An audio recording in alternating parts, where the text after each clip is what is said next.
Hey, my name is Jobby, and today we're taking a look at this big black Psycho killer.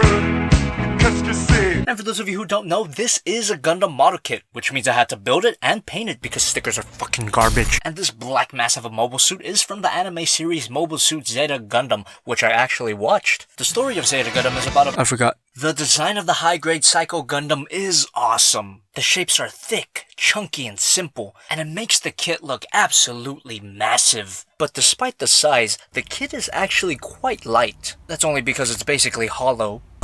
And as you can see here, the build of this kit actually requires screws. This aspect of the build makes it feel so intense. However, this is not a hard build at all. Now I really like how all these internal parts are painted silver. But I would have to thank myself for that. But before I jerk myself off, I have to say that my paint job on this guy is far from perfect. The Jobby from 3 years ago wasn't quite as skilled as the current Jobby. He also went outside once in a while and didn't drink. The head cameras are really rough, the seams aren't removed, and what the fuck happened here? You must have been kissing your girlfriend while painting that, right, Jobby? However, the masking on these yellow parts is really well done, and painting some of the parts silver was an excellent idea. Good job, past Jobby. Maybe you were always a friendless loser. And the head turned out so well. I'm really glad that I went with red eyes instead of the pink on the box. But of course, this is before I learned the very special eye technique. And everything looks fine and dandy until you open the mouth. Jesus Christ. He also comes with a few accessories. You get 2 of these things, but you only need 1 to plug into the shield. The extra one will come in handy later. Plug that onto any of his arms, and you can use that ball joint here to position the shield. And god damn, I wish he came with a giant beam saber. But this guy doesn't need any other weapons, he's already armed to the teeth. He's got this row of belly cannons that extends all the way to his taint. Not to mention his cannon fingers. And did I mention that these fingers are individually articulated? Yes, this guy's got quite a lot of poseability. Ball joint here, ball joint here, Swivel here. up and down, rotate at the shoulder. Shoulder pads can move up, arms move out. See, the thing about model kits is that you had to be really careful when you swivel. Bend at the elbow, ball joints at all of the fingers, and these fingers have a hinge. No way, Swivel. Ball joint at the front skirts, side skirts barely move out, ball joint at the hips, No thigh swivel. bend at the knee, ankle guard moves, and a ball joint at the ankle. So it goes without saying that this kit is quite humongous.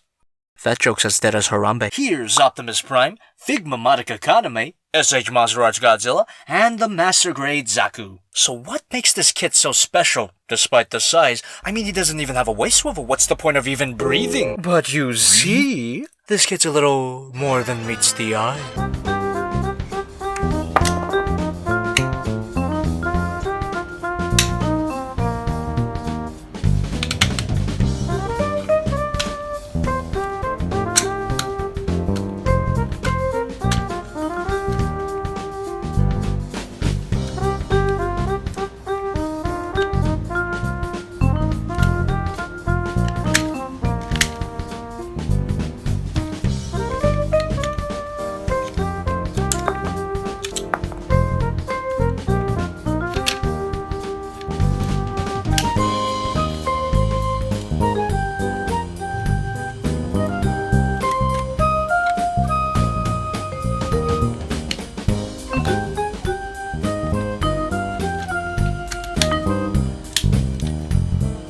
And here we have the, Digiegg Mode. Stupid idiot retard fake fan piece of shit poopy in his diapers fat. No, hold on there, baby boy. I know it's called a mobile armor, and I gotta say, this mode is awesome. The design is incredibly unique, and the transformation is smooth and solid. You could barely tell that this was a Gundam a second ago. Except that, it's kinda janky. Only tiny issue I have with it is these extra parts that are left over. I honestly suggest just leaving them in the box. Holes on the Gundam's thighs is a small price to pay for a smooth and perfect transformation. And while this thing is chunky and beefy and put in my ass, it's actually not super tall. Prime, Modica, Godzilla, Zaku. Overall, this kit is awesome.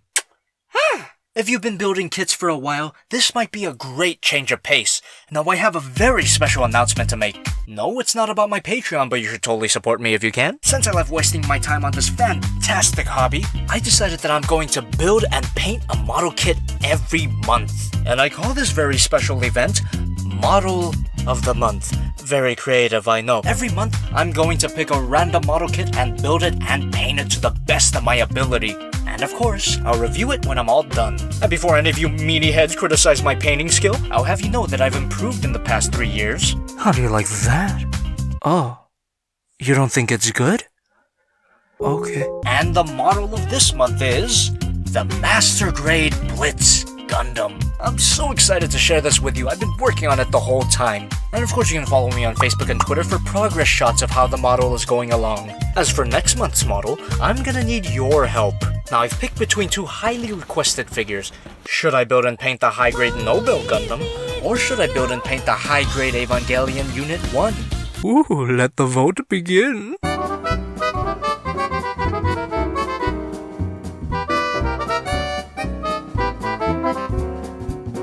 So here's some fun Jobby trivia. If you go to the Amazon listing for the Psycho Gundam, you'll see a very long and very cringy review. Yes, this is my first toy review, I'm so sorry.